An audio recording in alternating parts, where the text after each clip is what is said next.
Hey, good morning to those of you out there on the West Coast. Good afternoon to those of you here on the East Coast with me. It's a sunny day. I'm excited to get started on today's training around how I get in the door with federal buyers. So I got a good amount of stuff I want to talk about. Whenever I mention federal buyers, you can always equate that with getting in with teammates, small or large businesses, because it's kind of the same thing. How do you get the first meeting with the business person, the customer that you want to work with, whether it's a prime contractor you're trying to work with or a federal buyer. So that's what we're going to talk about today. When I think about picking a topic like this and why I'm driving forward, it's because I get this question the most. How do I get in the door? Literally, I started a whole company now called Call Plan AI around the way of automating that. But still, you need to understand the manual way of getting in the door, because if you've been in government contracting, federal government contracting long enough, you'll hear people say that it's not who you know, but it's who knows. It's not what you know, but who you know. And that's a really important thing, right? Everybody tells you you've got to get in there and meet these federal buyers and teammates to get to start those relationships and to have people know you, et cetera. But how do you get those meetings started? That's a struggle for a lot of you. And it's really important that I want to be able to help you with. If you can land the first meeting, then I believe that you can get the second meeting, which leads to the relationship, et cetera. And the idea is around today's training is, how can you get the first meeting? It's like, great, I hear you say, build a relationship, meet with them, have discussions, et cetera. How do I get in the door? How do I even get that first meeting? Literally, I was talking this week with somebody else, a subscriber of mine, who was talking about this very thing. It's like, no, it totally makes sense what you're saying, Neil, but how do I get in? How do I find them? And how do I get in? And what I'd like to suggest is that if you can get in, then you're going to be able to get that first meeting, which leads to the second meeting. And I've done a ton of training on that. But if you can get 2 meetings with somebody, then you can develop a relationship and you can build that into a long-term relationship that's going to help you learn about opportunities and grow your company. I want to break up today's training around how to get that first meeting into 3 sections. First section is why first meetings are important. I don't want to go on the assumption we know this, but they're vitally important to your success. More importantly, in the beginning 5 years of your business, first meetings are incredibly important. The reason I suggest that maybe they're a little less important afterwards is because you got a lot of reputation and you'll get a lot more introductions that you don't have to make as many cold calls. And so right now I'm equating first meetings with cold calls, and we'll talk about that. And so after I talk about that, I want to tell you, how do I prepare to start having these first meetings? What are some of the activities I do that you can do? So basically, I'm going to tell you my process, exactly what I'm doing, or many of the things that I do. And then I'm going to wrap up with how I get those meetings. So the second thing I'm going to talk about is how to prepare to get the first meeting. And then the third thing I'll talk about is how to actually get those meetings. What are some of the steps I go through? I'll show you a 30-day process I follow and I teach. So that's what we're going to talk about today. If that's what excites you and what you want, just put first meetings rock in the chat or in the comments. If you don't know who I am, my name is Neil McDonald. I am the president of the GovCon Chamber of Commerce, and I'm founder of Call Plan AI. I want to welcome you to my federal sales training, where I provide tips for success in the federal market. I spent 20 years in the federal market after I got out of the Army as a small business government contractor. And since 2018, I've been teaching people like you that government contracting is not a secret. It's just a process. When we follow a process A to Z, we have repeatable, predictable results. This is what I want for you. It's why I do this training. It's what I believe you can learn today on having repeatable, predictable results of getting those first meetings. So I'm excited to deliver this to you.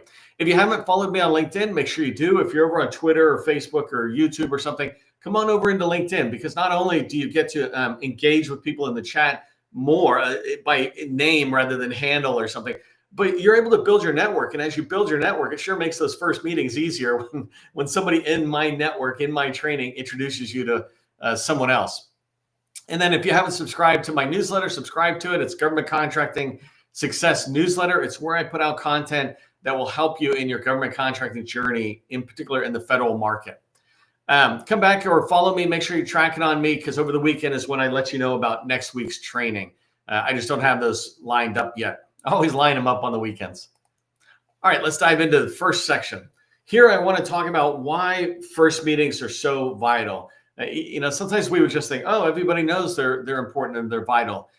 And I have learned that people don't. They don't see the big picture, and maybe you do, and maybe you don't. But by me sharing with you today why I think it's vital, it'll at least teach you, if not give you a little refresher reminder, even if you got 10 years of experience, right? So I mentioned this a little bit in the introduction. It's not who you know, excuse me, it's not what you know, it's who you know, right? It's not what you know, it's who you know. And this is kind of a loaded statement. It's out there. I don't actually wholly believe it, but it is a level of truism out there that if people don't know you, then it does not matter that you're the best at what you do. It does not matter that you've got all this great stuff. If even you and me, right? It doesn't matter if I can teach you how to get these first meetings.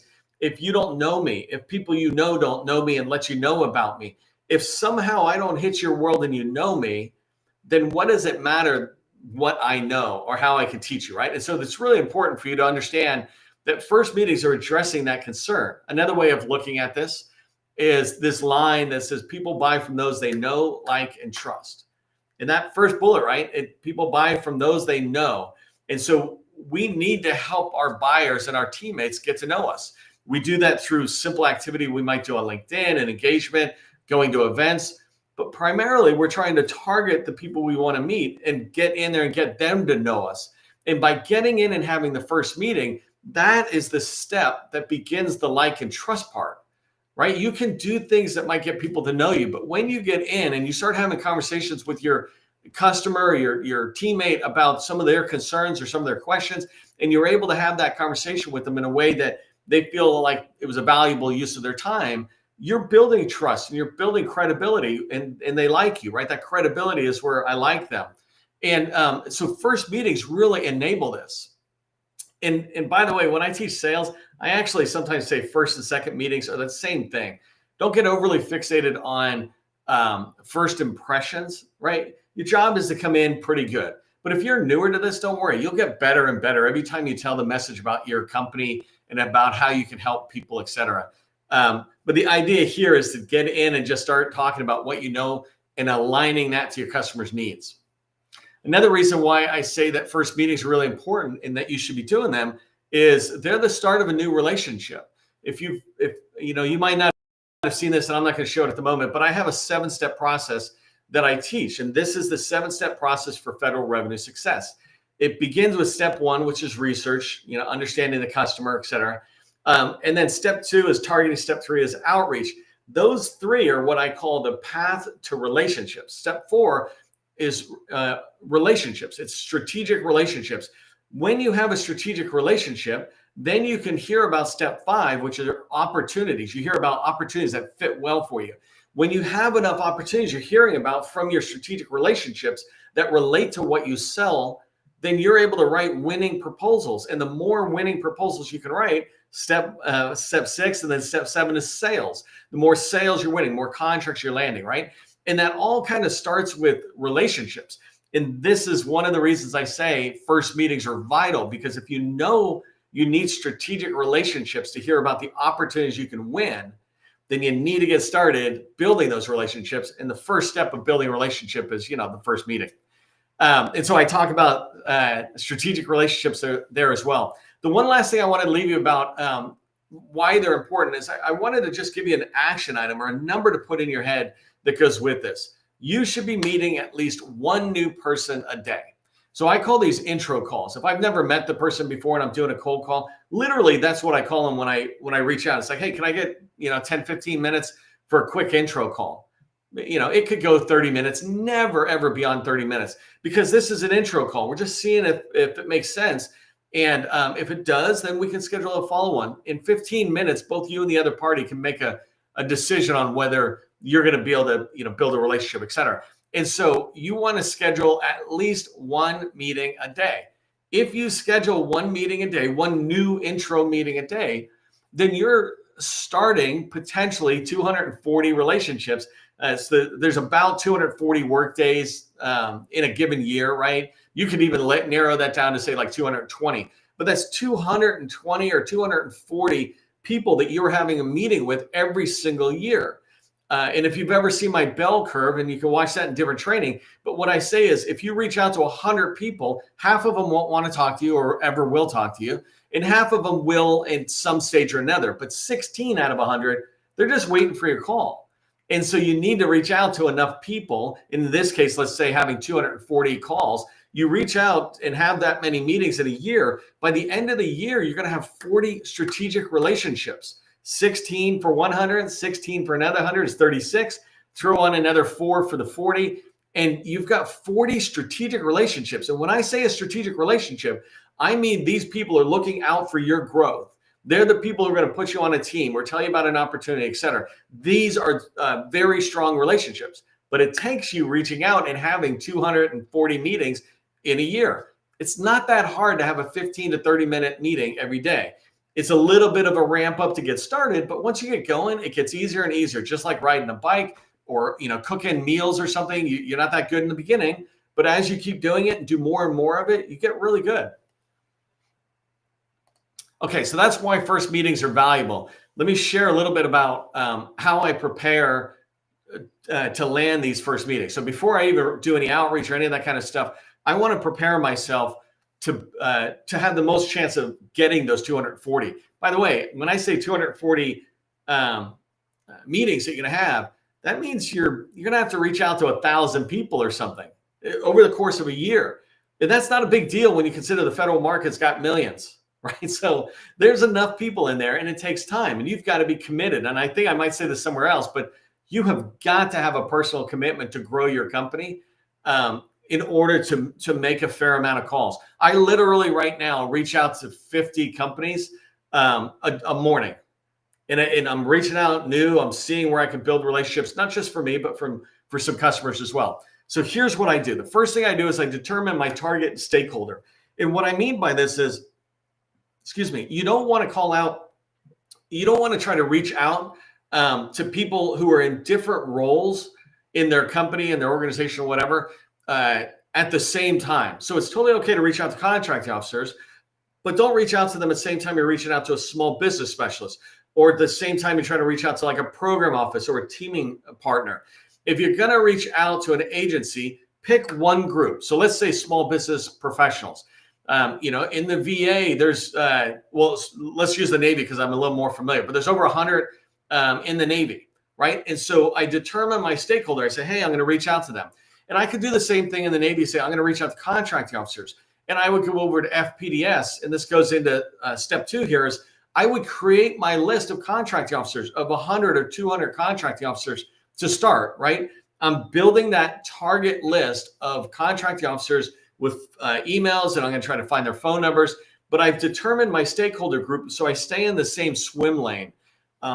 If you've ever experienced this yourself, like you're working on something and somebody interrupts it, especially if you're working on, like, let's say a proposal or a PowerPoint deck or something, you're in the middle of it. And if somebody interrupts you, then when you come back, this is kind of a known, there's known studies on this, but it takes time to ramp back up. And you're like, what's going on?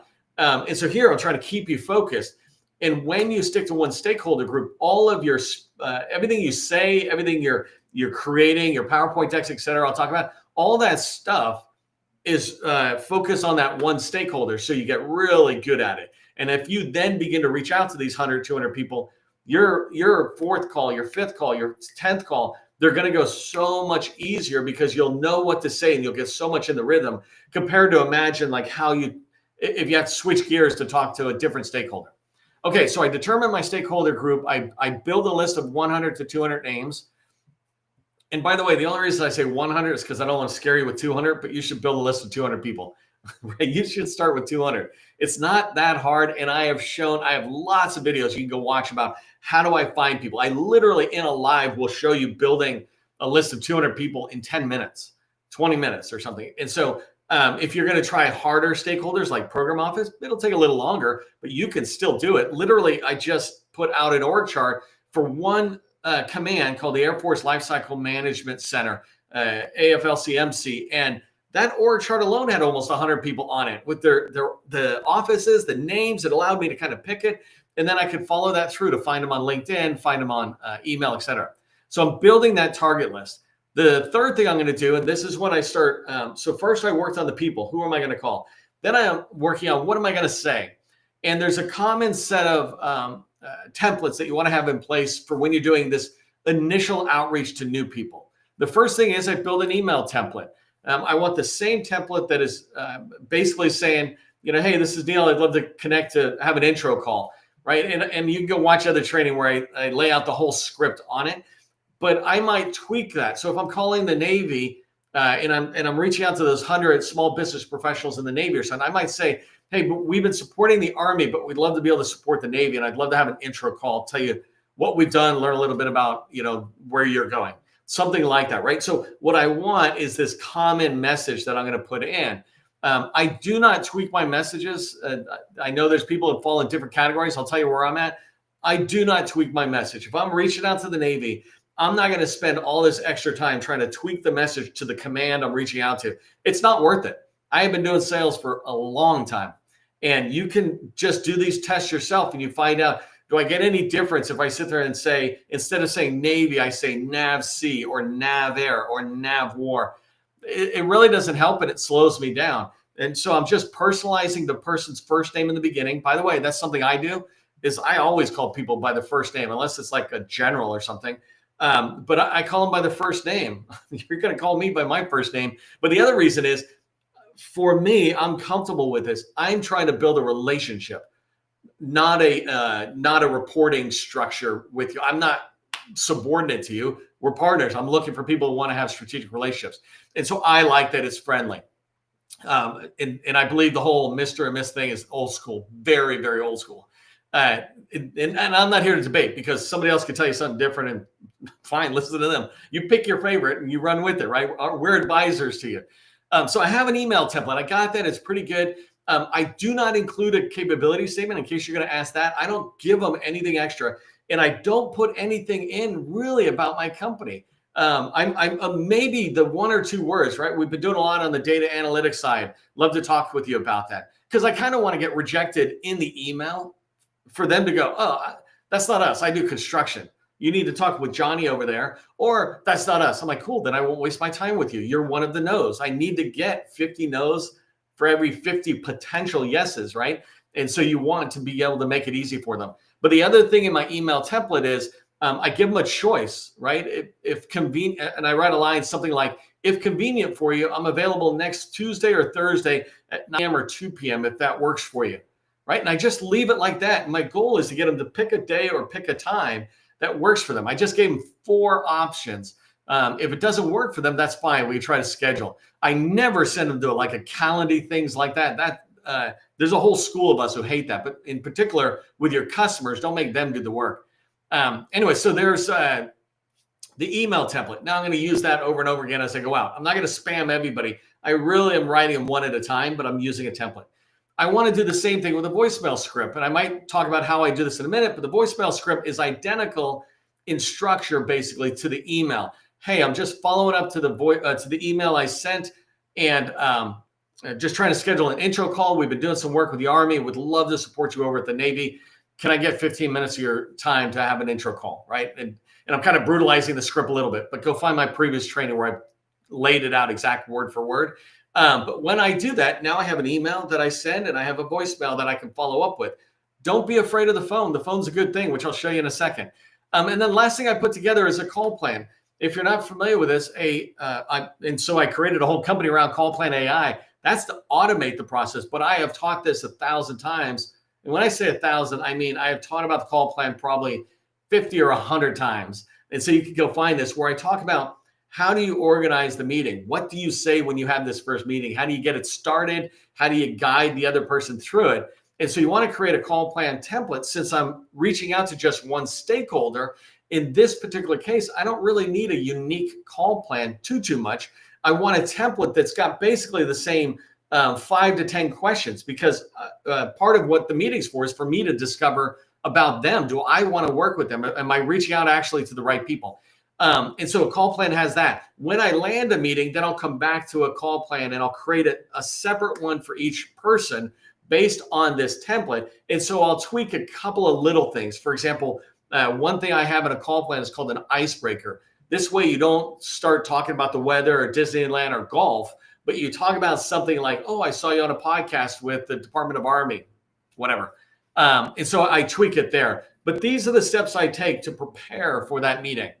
So let me tell you what I do to get the meeting. Oh, before I do, I just want to say thanks to Voltron. They help you write more winning federal proposals with purpose-built AI.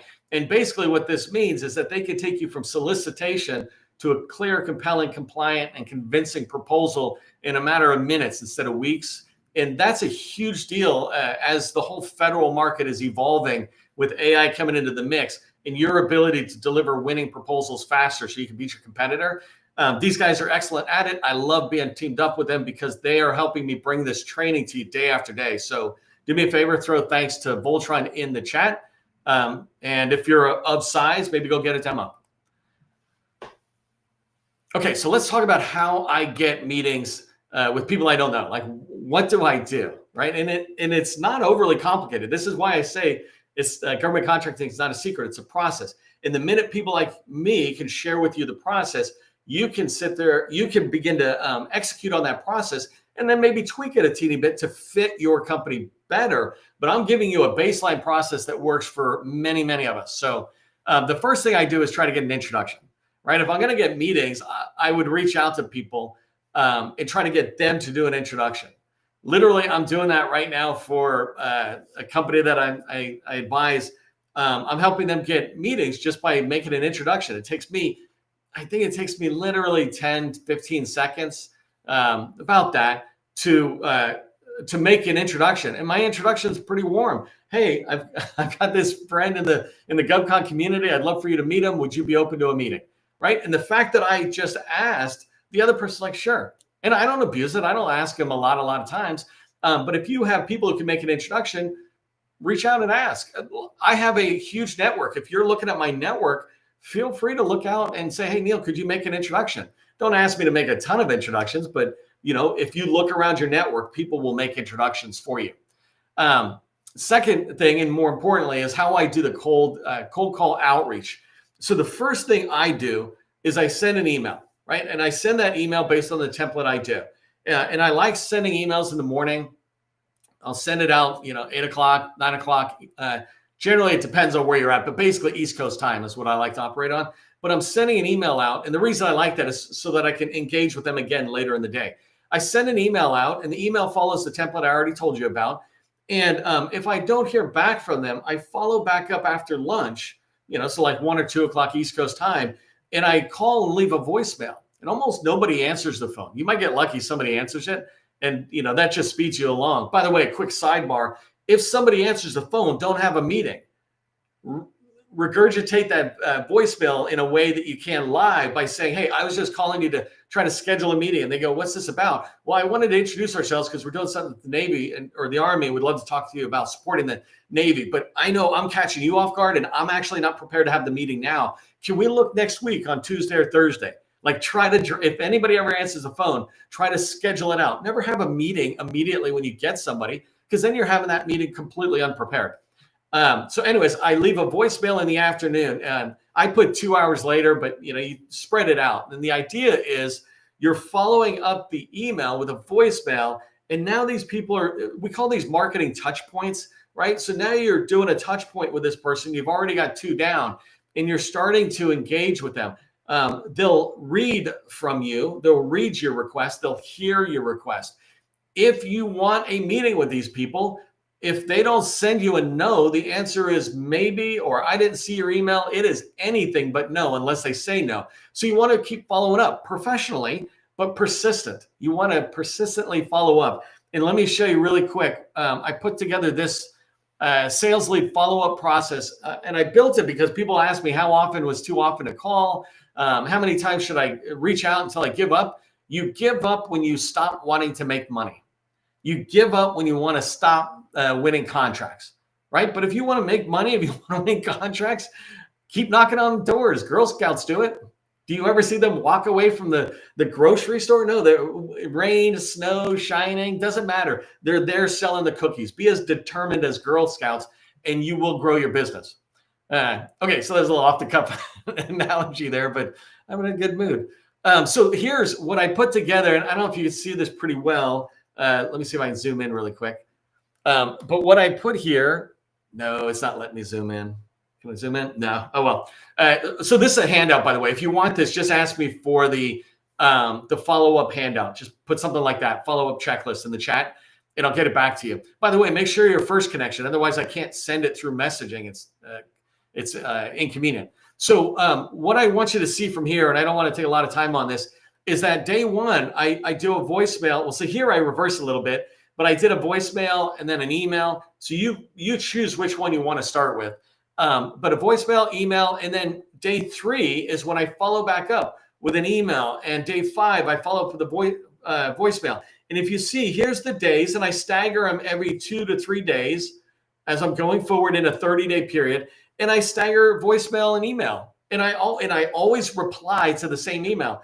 Hey, I know you're super busy. I know there was a furlough. I just want to stay on your radar. I was looking at my email. There's so many people I want to get back to that I'm forgetting who they are because they're so far down in my inbox. And I'm just hoping that they will come back and resurface their request back to the top, because I try to get back, but sometimes I don't. And then it's out of sight, out of mind.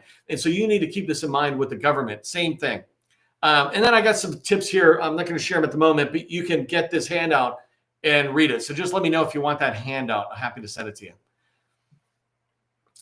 Okay, here's what I want you to remember from today's training.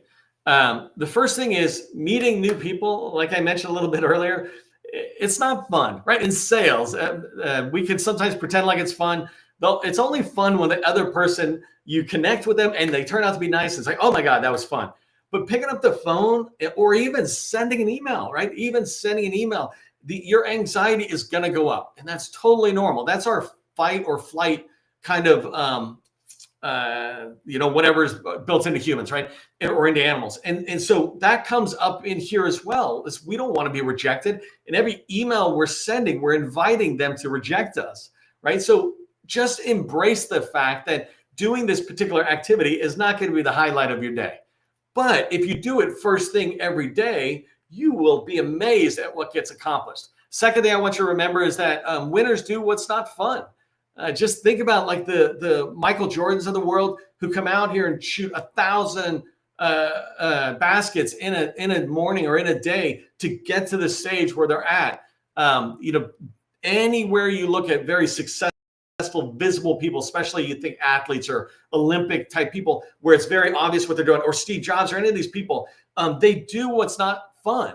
They come back time and time again. If you're willing to do that, you will beat your competitors, because 90% of the people are lazy. Not you, not me, but them, right? So the way you beat your competitors, besides having a good company product and experiences, past performances, is really just effort, showing up and doing what other people won't do.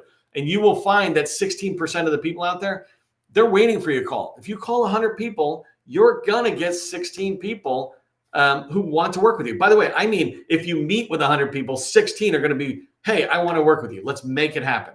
So hopefully you'll remember that. Don't forget, next week, I will have the training kind of lined up over the weekend. So watch over the weekend.